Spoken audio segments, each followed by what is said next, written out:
Hey everyone, my name is Kevin, and recently I had the displeasure of remembering that Andrew Tate exists, which is always fun. There are like a few people online that every few months they pop back up on my timeline, and I'm unfortunately given an untimely reminder of their existence, which up until that point I had blissfully forgotten. To me, Andrew Tate is kind of like a wart on the internet. His existence isn't really that threatening, you know? Like, it's not cancerous or anything, but you definitely don't want it there, and if you don't keep an eye on it, it'll get really nasty and it'll start to say slurs at you. I feel like I kind of abandoned the wart thing there. Like, it's very unwanted, but not extremely high on the list of things I want removed from this situation, if you know what I mean. Either way, in the last couple of years, Andrew Tate is someone who has become infamous online for coming up with some of the worst takes you could possibly imagine. If a woman is going out with a man, she belongs to that man. That's his woman. So she wants to do OnlyFans. She owes him some money because she's his. How are women allowed to drive? I don't believe.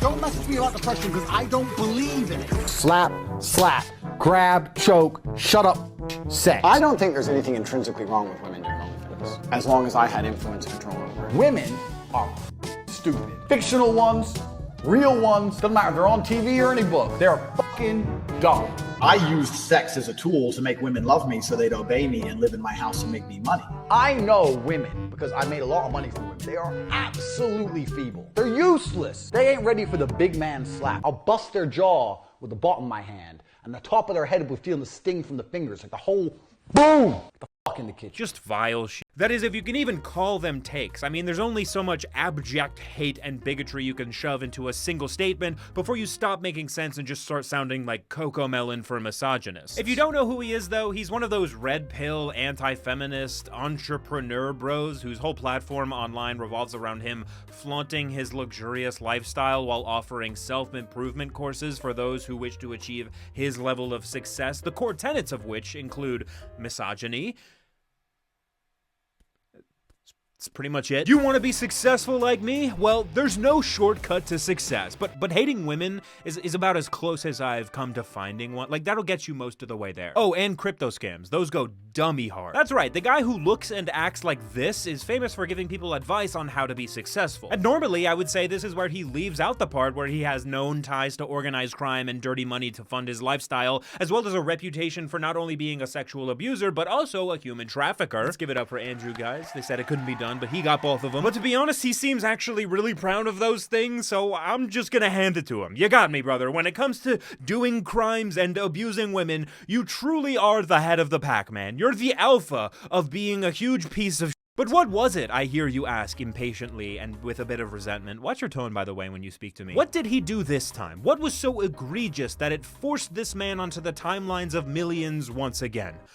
Well, I'm glad you asked. Twitter, as we all know, has been declining steadily in quality once the big man upstairs took over the site 2 years ago, and ever since then, everyone's a Nazi. Like, seriously, in one fell swoop, the new Twitter management made it clear that not only is hate speech kind of just allowed now, but also that you can get paid based on how much engagement you get on your post. And since then, the season meta for online discourse has just been to shout slurs into the void like fishing bait and to reel in the cash by making people angry enough to tell you to go eat shit in the replies. The devs just straight up need to patch this already, because the strategy as of late online has just been to make as many people as mad as possible in the fewest amount of words. It's kind of like a fun game where you get to see which slurs rank the highest in ad CPM. It's really quite fun. Basically, the more you're able to make yourself look like a giant douche, the more attention and money you're likely to make, and no person is more aware of that than Andrew Tate. I swear, ever since he realized that Elon wouldn't ban him for saying slurs anymore, he kind of just took that and ran with it, and boy, is he having the time of his life. And the incident that brought him back to my attention, what made me once again aware of his existence, was the following tweet. Someone on Twitter made the grave mistake of doing something that everybody using the site knows never to do, which is ask a genuine, innocent question for real advice. They said, "My wife and I had our honeymoon in Italy exactly a year ago. Just got an Italian speeding ticket in the mail 1 year later, lol. Do I actually have to pay this thing? What happens if I don't?" And now you might be wondering to yourself, hey, why does this seemingly innocuous and non-controversial at all tweet have tens of millions of views? Well, it's because that's where our boy Andrew thought it would be a good time to throw his hat in the ring. You're an F-slur, and this display of absolute cowardice at even considering paying is how Western civilization ended up cucked to homos and females. Your wife will one day leave you because she senses your weakness and you deserve it. Holy Yeah, because this is how I behave when I'm normal and not a complete freak. You guys just don't get it. Only true alphas can see the most innocent tweet of all time and become consumed by a rage so potent that it's only known to people who abuse HGH. Only top Gs are able to connect the dots between a foreign speeding ticket and the fall of Western civilization at the hands of homosexuals. It's actually a high art known only to those who prove their worth through participating in human trafficking rings. I will never understand why they do this shit, man. Getting this heated over something like that makes you look like the biggest snowflake I've ever seen, especially since your entire brand is about being an alpha male. Like, yeah, dude, freaking out over the most innocuous, mundane shit on a daily basis does wonders for your alpha male aesthetic, bro. Definitely keep posting that shit, brother. We can see your muscles getting bigger with each tweet. Like, only the most sensitive pansy-ass people get this mad over tweets that don't mention, refer to, or even slightly relate to them at all, right? Like, that's something someone does if they're completely bitch-made, right? Like, yeah, man, the reason that Western civilization is falling is because people are paying speeding tickets. You're so right, dude. You're so brilliant. Actually, you should make a podcast. I bet you make a good podcast. Have you ever thought about a podcast? You should do a podcast. But the best part about this interaction, you guys, was the OP's response. After Andrew Tate got his little soy face rage moment out of his system, he was immediately hit back with probably the most powerful mog I've ever seen in my life. Well, you can't do that. You're ruining Western civilization. You're gay. You're cucked. Your wife's gonna leave you because you're gay and cucked. I will end your bloodline, little man. God damn, that goes hard as f. Now, I love this, right? Because this is something we don't see very often, and it's incredibly satisfying when we do get to see. So often online, you see people like Andrew Tate who have no chin and still think they're the alphas because they wear suit jackets that are too tight and call other people cucked and gay. Like, bro, your fits look like you stole them from a middle school principal, brother. You got the Kamala Harris drip, my friend. You know, glass houses and such. But every once in a while, once in a blue moon, they'll end up attacking someone who out-alphas them, right? Like, by whatever dumb metrics or standards they use to determine who's alpha, this person objectively beats him. And when this happens, the dynamic flips, right? Andrew Tate goes from being the alpha dunking on the beta to being the beta getting dunked on in a matter of minutes. And I love it, because it's a reminder that everything they tell themselves to convince each other that they're hot is complete bullshit that's based on nothing and is so fragile that it can be completely collapsed with one well-placed tweet. And guys, their brains can't handle it. You'd think for a community of people who preach about being masculine and stone-faced and not letting shit faze you that they would react in a manner reflective of that when they get blown the fuck out on Twitter, but no, they make video responses of them melting down in real time about it. My wife and I had our honeymoon in Italy exactly a year ago. Just got an Italian speeding ticket in the mail. 1 year later, LOL. Do I have to pay this thing? What happens if I don't? 12 seconds later. You're f***ing gay, bro. You're f***ing gay. That's how they get taxes up to 50%. Men like you.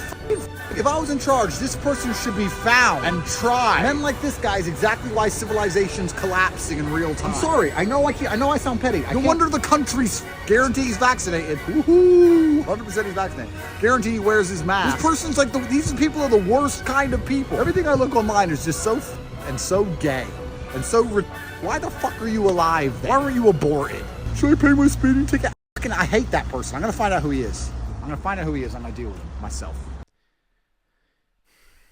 Jesus Christ. So obviously this video is cringe, right? Like, not only is it just rhetorically bad and just him saying slurs as much as possible for attention, but it also just makes him look like such a bitch. The fact that he got his feelings hurt by 1 ratio on Twitter is so painfully obvious in this video that it makes it a really tough watch. I can literally smell his embarrassment radiating through the screen at me. Guys, I'm not owned. I'm not owned. No, shut up. I didn't get owned. You're gay. You're gay, actually. And I'm an alpha because I'm evading the law. I'm literally outside the court for human trafficking. Literally right now. I haven't opened any of their letters. And I have to come here. Stop it. You need a psych eval. Please go to therapy. And wear a looser suit, too. I think it's cutting off the blood flow to your head or something. But that's the thing about Andrew Tate and people like him, right? The only times they're ever catapulted into relevancy again is when they're being made fun of publicly, right? Like, we only ever hear about these people when they're made to look like the giant morons they are, to the point where you have to start asking yourself, Is that the point? So much of the attention Andrew Tate gets online is purely from people criticizing and making fun of him. Like, most of it, in fact. I mean, yes, he has his little community of people who like him and listen to him, of course, but every time he breaks out of that community and reaches new audiences, it's because he's made a complete fucking fool of himself. He's screwed the pooch in some way that makes him an easy target for ridicule. More often than not, when Andrew Tate is trending, it's because he's the butt of the joke. And at a certain point, once it starts happening over and over and over, you have to wonder if they're seeking it out, right? It kind of seems like it's a little bit on purpose. I mean, it would explain a lot, right? It would explain why he finds every opportunity to shoehorn slurs into his tweets. It would explain why he picks random fights with people who have no followers on Twitter. It would explain why he makes these videos that make him look like a loser. Because all of that brings him engagement. So for the second half of this video, I want to talk about that. How much of Andrew Tate's online presence is a sincere representation of his beliefs, and how much of it is a facade meant to hook insecure young men into supporting him? Does he actually care about the things he talks about, or is it all a grift, a ploy to gain followers, engagement, and as a consequence of that, money? Let's get into it.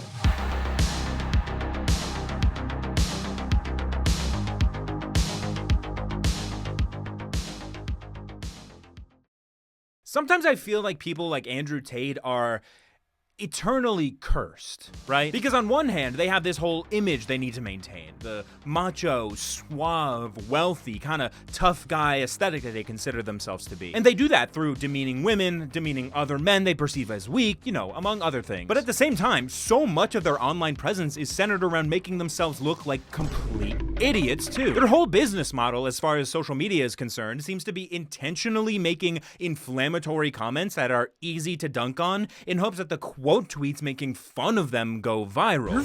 You're gay. And if that isn't the most cucked I've ever seen, then I don't know what is. It's just the juxtaposition, right, of calling everyone that you think of as lesser than you cucked and gay, and having a social media presence that revolves that much around what can only be described as a humiliation fetish. You can't be the guy calling everyone else a quote bitch-made loser when you are the one that is known for bitching like a loser. Andrew Tate is kind of like how I imagine royal jesters would behave if they existed today. I feel like they would be less so full of wit and whimsy and more so just doomed to embody a parody of the worst guy you've ever met that nobody invites anywhere. And I think for most people, that role would be really hard to keep up, right? I mean, I imagine it's probably very mentally taxing to be so wrong and so cringe all the time and to have to keep that persona going. But for people like Andrew Tate, they love that, right? That's where they live. They live and breathe self-contradiction. And like, has anyone noticed recently that figures like this, and by like this, I mean washed up right-wing political figures,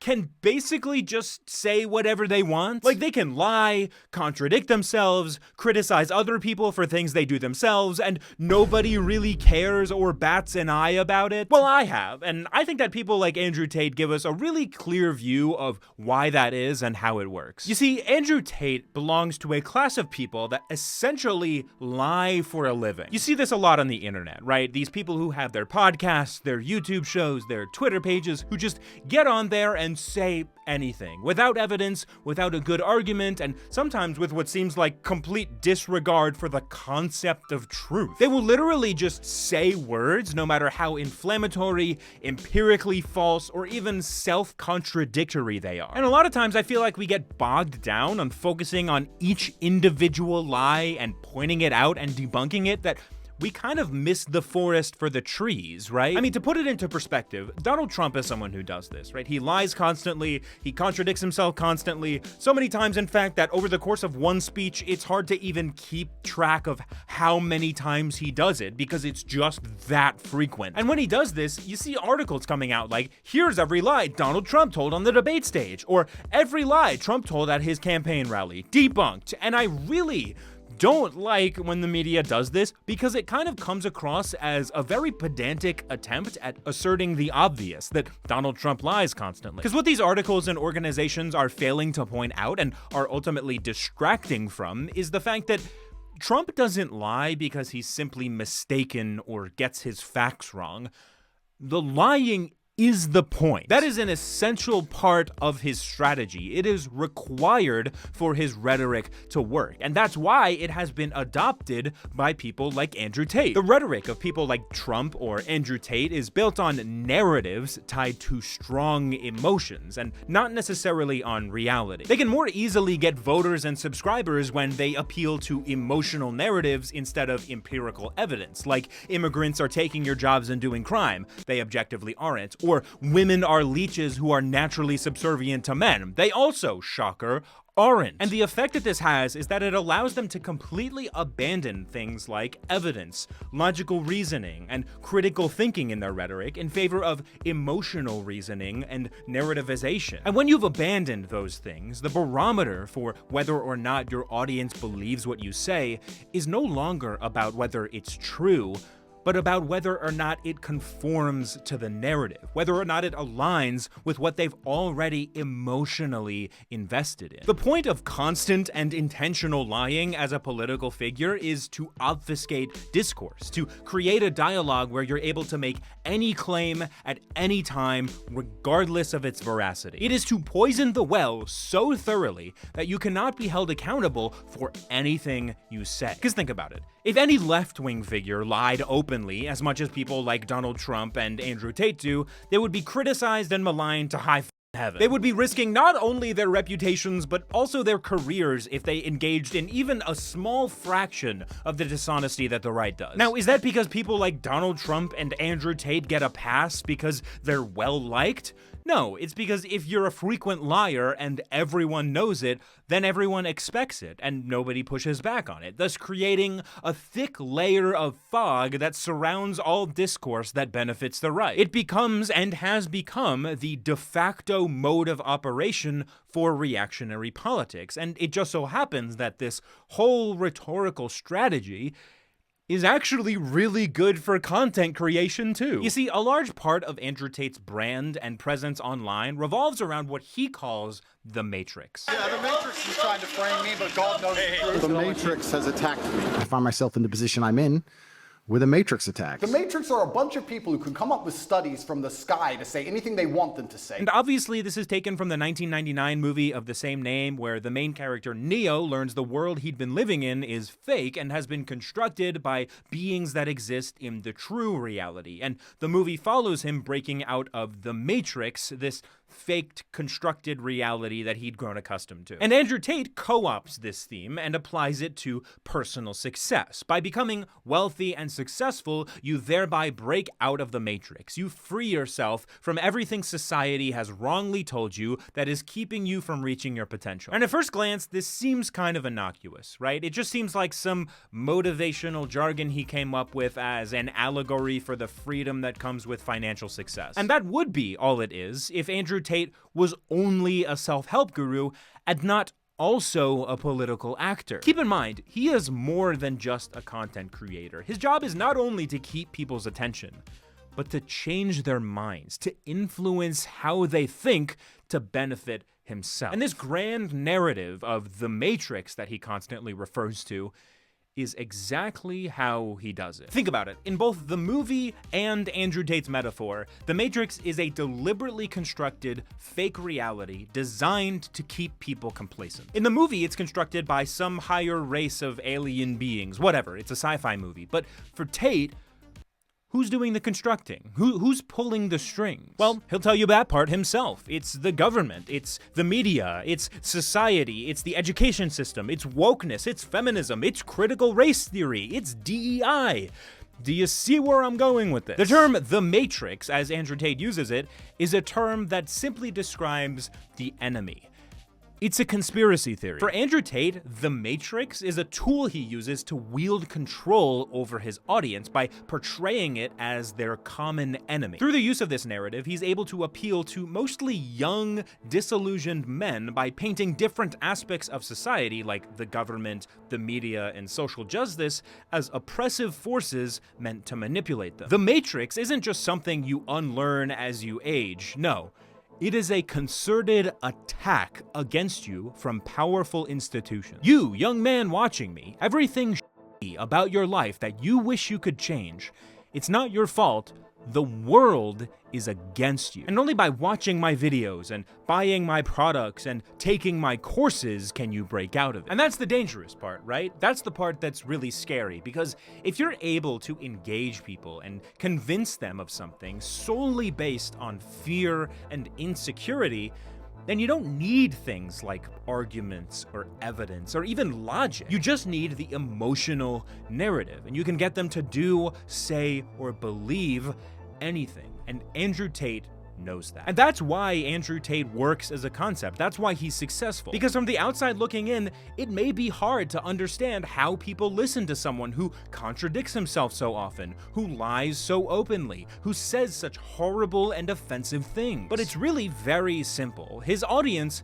is not bought in based on those metrics. They don't care about truth, they don't care about consistency, and they sure as hell don't care about decorum. All they care about is the narrative and constantly reaffirming it. At the end of the day, it doesn't matter if what Andrew Tate says is factually incorrect. It doesn't matter if he has two completely contradictory positions. It doesn't matter that his Twitter page is like 35% slurs by word count, as long as what he's saying is conformative to the emotional story that he's telling. The us versus them, the Matrix, it's all the same. As much as he says he does, Andrew Tate doesn't care about men. He cares about using the insecurities of men to enrich himself. As far as he's concerned, the more you feel like shit about your life and the angrier you are at whoever you think is causing it, the more money he makes. He is a charlatan who preys on insecure people and exploits them using misogyny,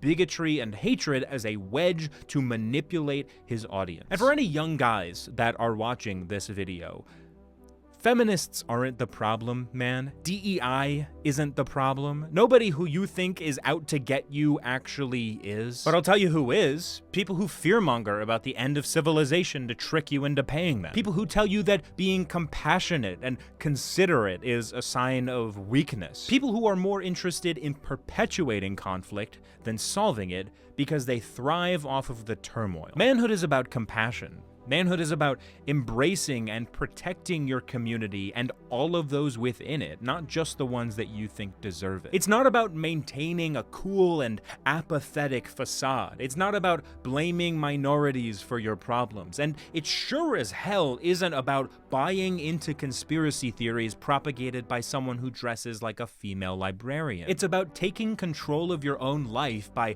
leading with compassion and respect for others. It's about empowering not only yourself, but those around you with your actions. It's about accepting and overcoming your insecurities instead of feeding into them. In a way, people like Andrew Tate are their own version of the Matrix. They paint an image of the world that isn't true, they cast doubt on anyone who questions or disagrees with it, and consistently maintain a constant feeling of disillusionment in their audience because they want you in a permanent state of despair. They want you focused on feminists and the wokes and people who pay speeding tickets, because every second you spend focused on them is a second that the real perpetrators of society's problems go scot-free. So if you're an Andrew Tate viewer and you somehow watched this far and you want to escape the Matrix, stop listening to it.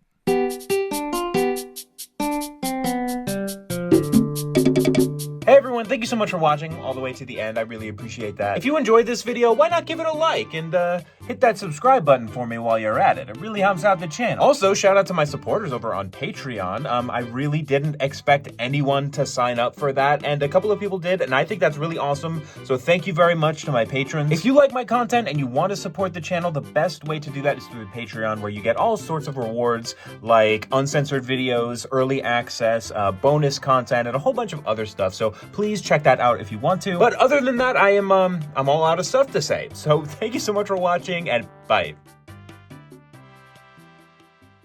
Dudes for Kamala. Dudes for men.